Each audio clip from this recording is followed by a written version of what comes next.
ទាំងសុខក្រឹបទៅនិយាយតាបងប្អូនពុទ្ធបរិស័ទទាំងអស់គ្នាតាំងចិត្តឲ្យបានស្ងប់បរិសុទ្ធដើម្បីយើងធ្វើពិធីកិច្ចគប់ព្រះភ្នំទាំងអស់គ្នាដោយសេចក្តីគោរពជ្រះថ្លាដោយតាអញ្ជើញថាតាមវិញថាតាមមកខ្ញុំថាកុំឲ្យច្រឡំ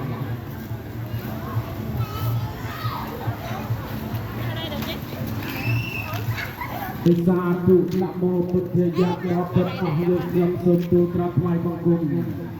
ចំពោះរដ្ឋាភិបាលបារមីនៃអស់លោកអន្តរសានៅក្នុងភពផែនដីដែលមានកិច្ចការបារមីថារសាមនុស្សសត្វលោកថ្ងៃនេះយើងខ្ញុំពិតជាមានជ័យមានកិត្តិយសបានអរធនានិកាយដើម្បីមកពូនជាពំនូនបំភ្នំដើម្បីតំណាងដល់ព្រះកិត្តិយសនៃព្រះជន្មាមនិច្ចដីដែលប្រកាសស្ដាប់នៅឯពិភពតវតាសូមទេវតាទាំងអស់គ្នាសូមជួយដឹងជួយលឺជួយធ្វើជាកសិនសាស្ត្រមកដល់យើងខ្ញុំទាំងអស់គ្នាជាពុទ្ធបរិស័ទនៅក្នុងព្រះពុទ្ធសាសនាបានចាត់ចែងរៀបចំជាធូបពីផ្កាស្លាធម៌ប្រពោជាចំពោះព្រះសម្មាសម្ពុទ្ធសពព្រះហើយក៏បានវត្តជាជាចំពោះទេវតាផងទាំងឡាយដែលនៅថាសាមនុស្សសត្វនៅសពថ្ងៃនេះយើងខ្ញុំពិតជាមានចិត្តជ្រះថ្លា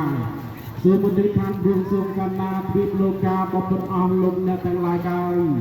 មានព្រះអន្តរាធិរាជនៃជាបិតានៅក្នុងកម្មវិធីនេះសូមអស់លោកអ្នកទាំងឡាយ